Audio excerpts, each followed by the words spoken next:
There we go. Hi, Tiffani. Hi, Emma. How you doing today? I'm good. How are you? Oh, I'm doing amazing. I'm excited. After this, I'm going to take my kids outside and enjoy the sun because it's finally outside. I know.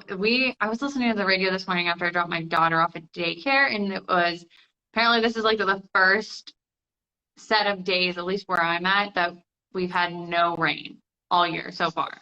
And I was like, that's crazy. Yes. So I feel that the nice weather is amazing. Yes, I'm so happy. Well, I'm excited to have you on for the series Thrive Over Survive, and your topic that we're going to cover today is perfect for the series because it's all about, overcoming things in your day-to-day life, being able to thrive and enjoy your life. But for anyone who's joining us live or watching the replay, if you're not sure, or if you don't follow Tiffani, if you're one of my followers, Tiffani is a health and wellness coach. She is a best-selling author of the teaching memoir, Unlocking Your Ability to Heal, and a motivational speaker, the host of Tiffani Talks Podcast Show, the founder of Cosmic Sweets, Herbal Potions, and Tiffani, now correct me if I say this wrong, Patlán Health and Wellness. What is it?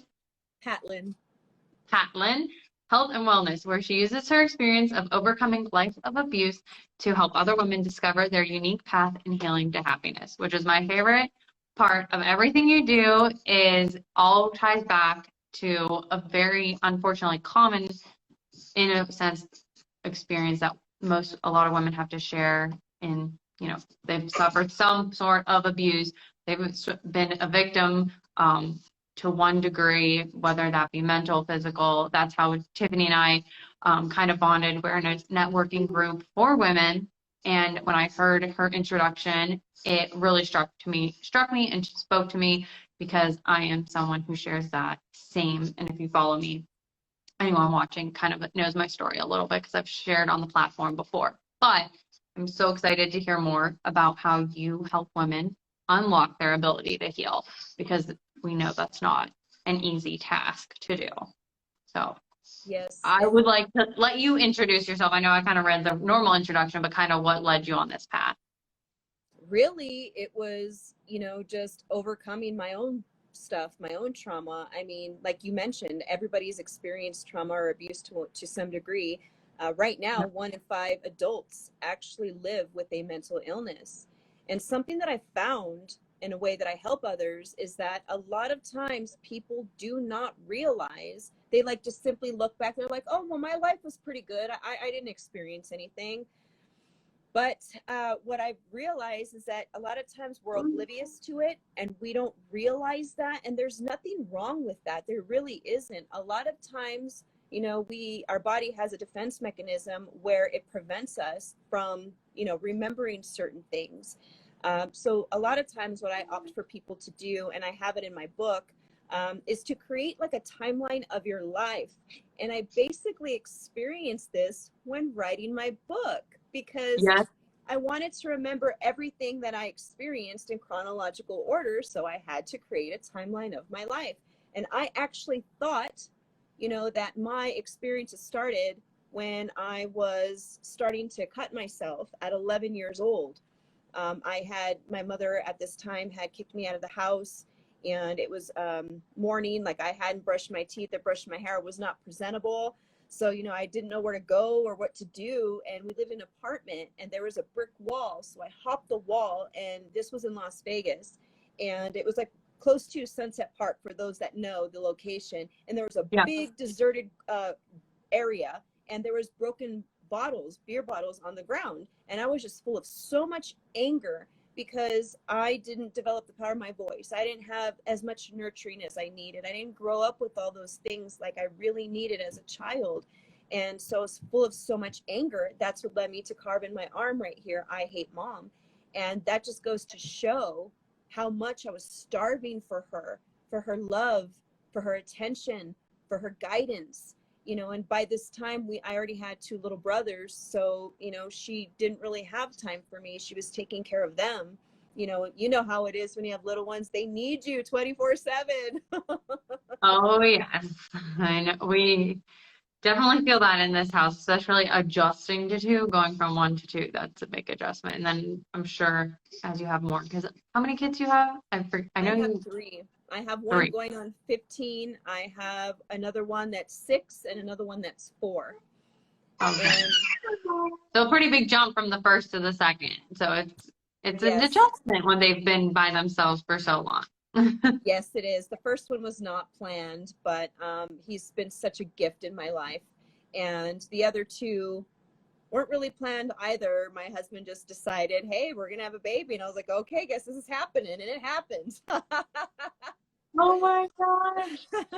But I love my kids. You know, I always say healing is the best gift I could give to my children, because, you know, going back to what I was saying about how I thought my trauma started at 11, it actually started before that, because I started realizing that there's things that happened before, just simply in the environment I was being raised in, you know, and it affects you if you're not raised with knowing you have power in your voice to speak up, to be able to ask questions, or if you're not raised being praised, which unfortunately a lot of us are. You know, we're not, you know, given that pat on the back that we so desperately need as children. We need to know that we're doing a good job. If we don't know, then we kind of don't know what direction to go, you know, Right. or being Exactly. talked down to, or, you know, my brother, you know, I love him to death and we have a great relationship now, but in his past, you know, he was carrying his own trauma. And, you know, when people carry trauma, they tend to take it out on those that are closest to them. And that happened to be me, you know. And then my father, great provider. He taught me good things, which I choose to focus on the good things. But, you know, he didn't give me that nurturing that I needed. I didn't learn how a woman should be respected by a man. So that, I feel, opened the door even more to a lot of the sexual abuse that I endured in my life. So, you know, being raised in that environment, you can just imagine how, you know, my life might have been. That's when I ended up homeless after my parents got divorced. I remember being on the street. I remember experienced so many incidences of rape, just a lot of ugliness, substance abuse, because I didn't know. I didn't know what to do with these emotions, and neither did my parents. Otherwise, they would have taught me, you know, these things. Right. And I think that helps forgive my parents, because, you know, how can I be mad at them for not raising me a certain way when they did not know? They didn't have the knowledge. They didn't have the understanding. And I think when we realize that, it helps open that door to forgiveness.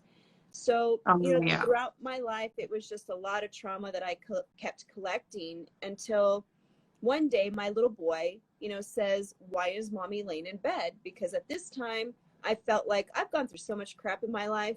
Why is my life not happy? Like, why am I still having these stressful episodes, these crying episodes? You know, all the things that we experience, the overwhelm, just like you can't seem to get out of that rut. And I feel like a lot of us could resonate with that. And when my child told me that, I was like, you know what? I don't know what I'm going to do, but I need to do something, because my children deserve to have a healthy-minded mom. They do not deserve whatever this crap is that I'm experiencing inside because of other people's poor choices. They do not deserve that. I need to show up as the best I can be. And I knew that that was not where I was at. And so that's when I just started researching. And the words that stuck out to me were mind, body, and soul. And I was like, all right, every day I'm going to focus on my mental health, my physical health, which is your fitness as well as your nutrition, and my spiritual health. And again, I didn't even know what that looked like. I'm like, okay, well, how do I take care of myself mentally? And again, research. And I tried all these different things, and I share a lot of them in my book, and the timeline is one of them, because it helps you identify those areas that you might still be holding on to, those emotions from that experience in your life. So that's a good thing. People are so afraid to revisit their past, and I get that, but that's where all the answers are. That's where all the clues and information is in what made you the person you are today.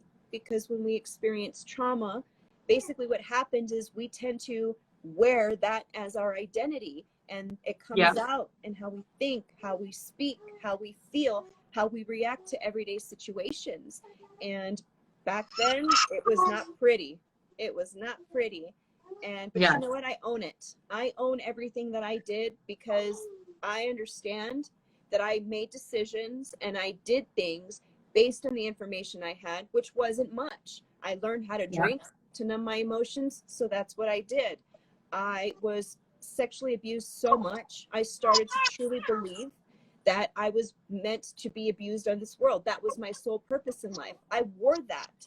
So I had no Yeah. self-respect for myself. I was very promiscuous, all of these ugly things. But again, I own it. I understand it. And once you know better, you can start doing better. Oh, hi, baby. She's so cute. Oh, my ovaries are hurting. I always say I'll give you mine for a little bit and I'm sure it'll stop. Oh no, I love babies so much. And I have 3 boys. I was not blessed with the little girl yet. I'm still putting out hope. Oh, you might have one more. I do. My husband says we're completely done, but you know what? If it's God's will, it's going to happen. So I'm not shutting that door. Yes, I have 2 girls and I'm like, maybe the next one will be a boy. So I definitely get that. I get that for sure. But I love that you're kind of going into, because that was going to be my question, and then you kind of just started rolling into it of how to even start this process of like, if I have a mental health, like you said, you did the research and then that became your identity. And I totally, you're okay, Bobby. I can so relate to that because when I'm through my experience of, there was abuse, not just in my one relationship, but past relationships. There was a ton of like, that's just what I felt was the cross that I had to bear, or not the cross I had to bear, but that was who I was.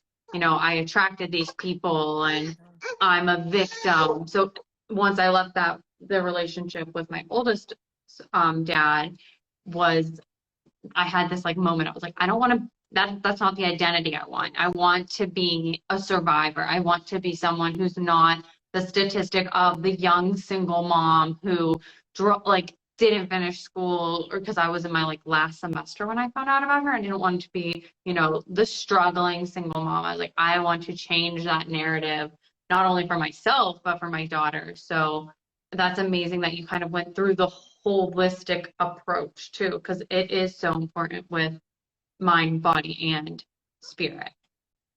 Yes, I couldn't agree with you more. And I've noticed that if I don't focus in one of those areas in one day, I can tell that everything is off balance. And so that's why I hone in first thing in the morning.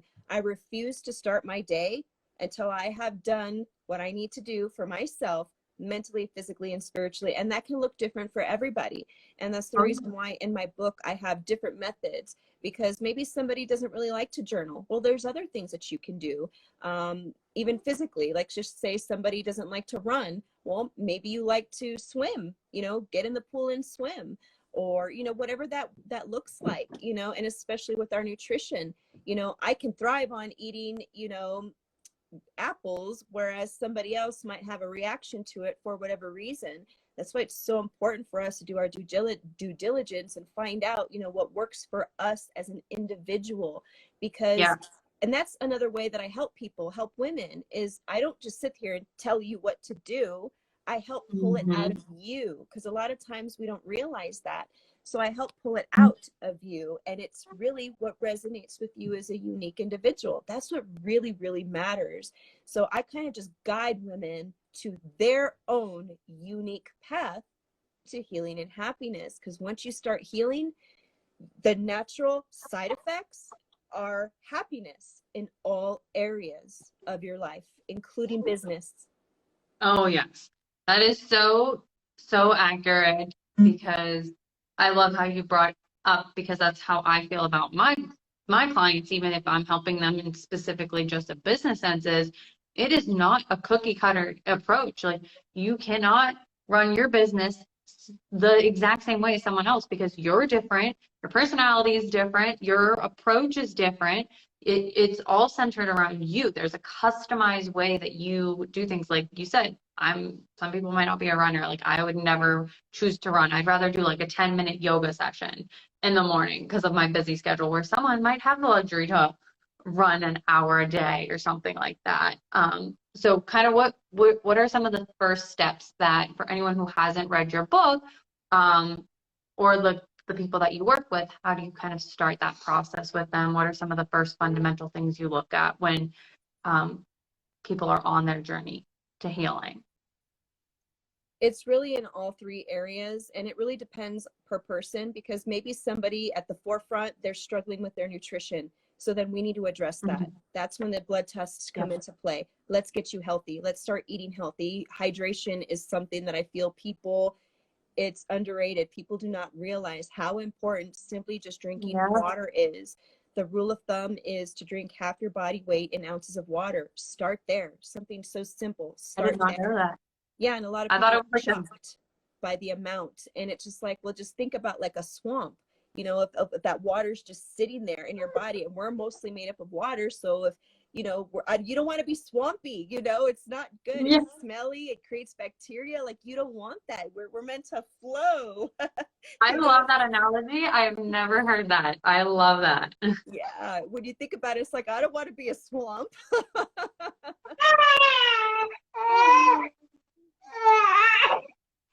She's like extra fussy today. And the other way is your mental health, is to do that timeline, you know, just to make sure you can identify those areas in your life, the trauma that you can bring healing to, because you might be oblivious to it. So that's the first thing you want to do with your mental health. And some people know, and if you know what that is, then you can do the next step, which is to partake in release rituals to release that trauma.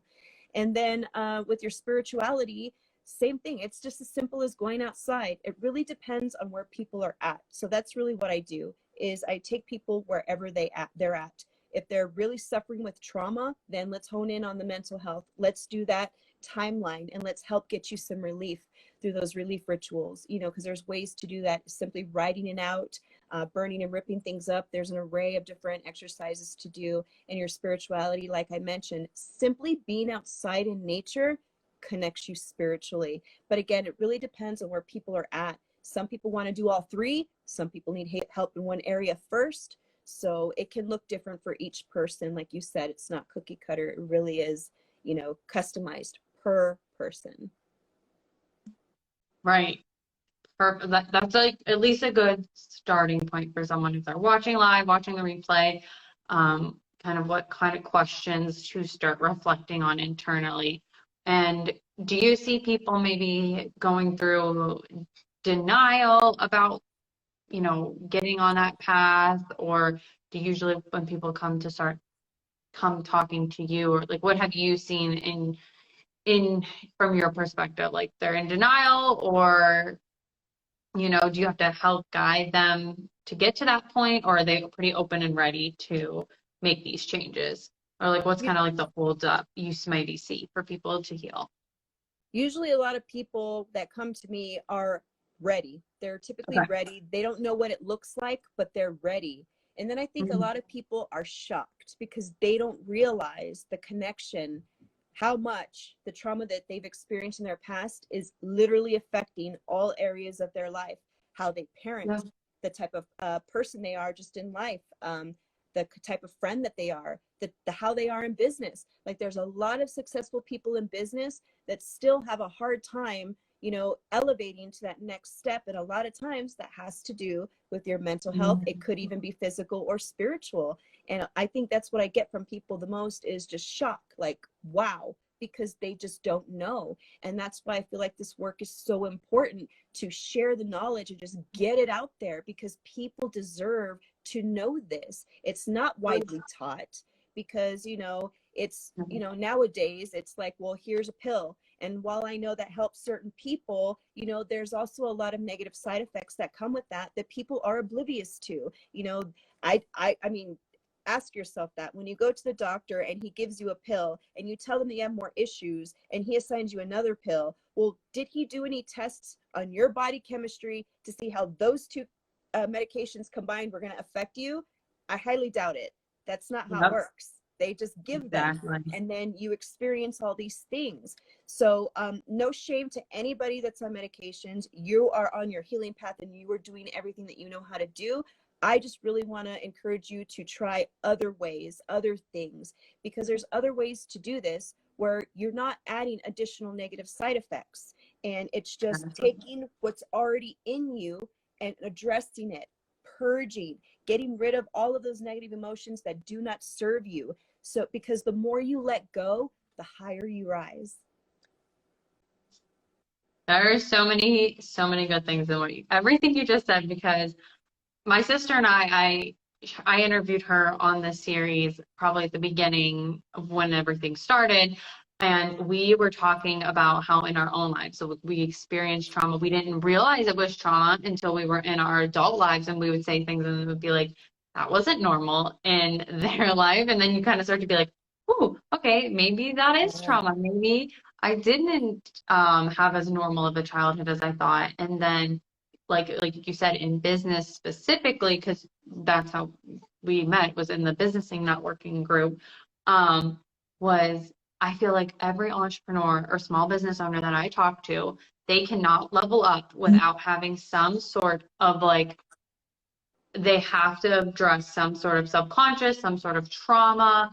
All of the things start to bubble up to the surface. And as much as we try to detach our identities from our our business is a reflection of us. And if we're not healing and we're not feeling good, then it's going to be really hard to level up. It's really hard to get to that next level without even being so self-aware. That is one thing I really learned in my first year or two of business, is I had to be more self-aware of the sabotaging or the trauma that came up, because I would not only sabotage in personal relationships, I started sabotaging myself in my business. And I didn't have the option to not, because I quit my job so quickly to stay at home with my daughter.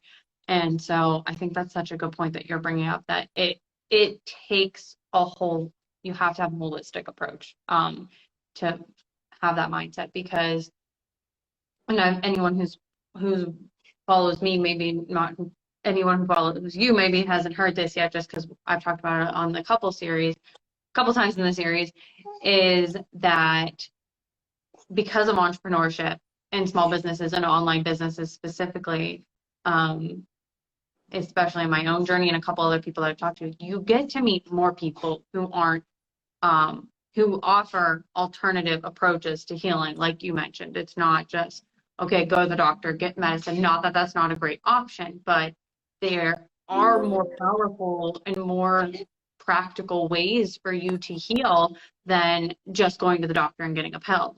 And you mentioned the timeline, some kind of sometimes, writing out your feelings, burning them. Are there any others that you could bring to light or that have worked for you in your own journey that you'd like to call out, that are maybe not traditional ways of healing from trauma? Muscle testing is another one. Okay, I haven't heard of that one. Muscle testing is really good. There's a lot of different ways you can do it to test your body. The one that I like is where you can just stand there. Just stand, close your eyes, and hold yourself. And you have to be open-minded. If you think, oh, this is crap, it's not going to work, guess what? It's not going to work. So you have to be open-minded. And you just stand there, don't move, and ask your body. Get in tune with your body and ask your body to show you a yes answer. And you notice your body will either sway forward or it'll sway backward. And that's how you know that that's a yes. So obviously the opposite of that is a no. And you can even take a supplement. You could take a drink. You can ask your body a question, whatever you need to, and it'll help you.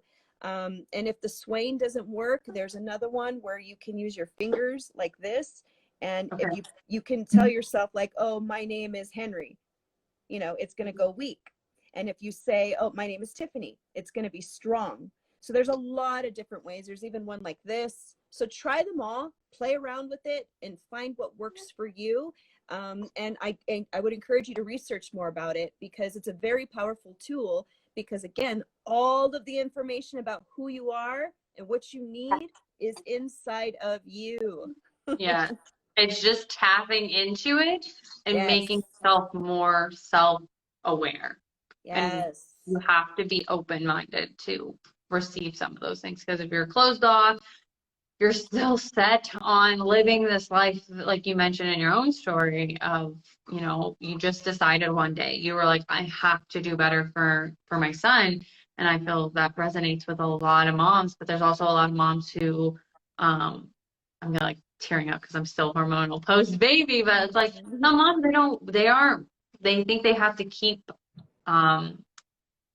they don't prioritize their own health or their own mental health because they're so busy taking care of other people. And I think you hit the nail on the head of, you know, you have to heal to be the best mom that you can be. Yes. Yeah. Yes, I encourage every mom to do that. And if you're somebody that doesn't have children yet, I seriously encourage you to take care of yourself first. It's the best thing you can do. You will be a less stressed mom because you'll be on top of it. You'll know, and you'll just, I'm telling you, I mean, sure, you're going to have experiences, but you're going to have the tools and the knowledge of how to better deal with it instead of, you know, the yelling and the screaming or the throwing or the you know, the meltdowns. You'll know, and you'll be better equipped to handle those situations as they come because you are coming from a place of wholeness rather than brokenness. Yes. Oh my gosh, that's so good. I love that. Do you have any examples or testimonials of people who, like, things that they have said since working with you that they found, like, just like some examples or an experience from once they've implemented all of this, the kind of better, obviously, other than yourself, that, you know, you're a living testimony of what you've done to heal and grow. And now I named so many different things that you've been able to accomplish since healing. But any other like motivational words for anyone listening? You know, normally what I get are tears of joy because it's you can't help but experience it. And it's true. I can't express that enough. The more that you let go, the higher you rise. Your days are brighter. You start seeing things that you never saw before. You start feeling different. You're less triggered by those things that haunted you every single day. You can relieve your PTSD flashbacks. That's something that I had. I would have memories of all the sexual abuse I endured. And it's like it would play like a movie in my head all the time. And since there were so many incidences, it was a lot. I no longer experience that. I no longer wake up in the middle of the night screaming, yelling for people to not touch me. You know, I don't have that anymore. And just think about all the things that you're currently experiencing right now. You know, if once you start healing and you start getting rid of that and you go through the healing process, you just rise higher. Everything seems more beautiful. It's like you take off those dark tinted glasses and you trade them in for the rose ones. So I just encourage you, it does not matter what it is that you've gone through in life. You have the power within you. It's just like you said, nobody's ever taught you how to tap into it. So these tips that I've mentioned are very powerful and they can help.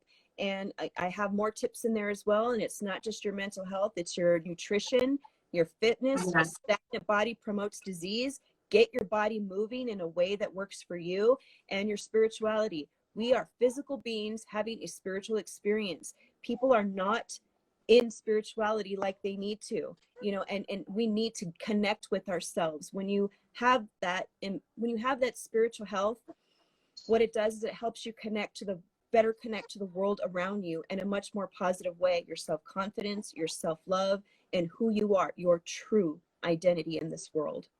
Yes. And since you have mentioned a lot of resources and a lot of things, if anyone watching would like to, you can follow Tiffani on Instagram, but is there anywhere else that they can also find these resources, especially to buy your book? Yes, just go to TiffaniPatlán.com and you can have access to my book and all of my other businesses and everything that I do and how I help other people.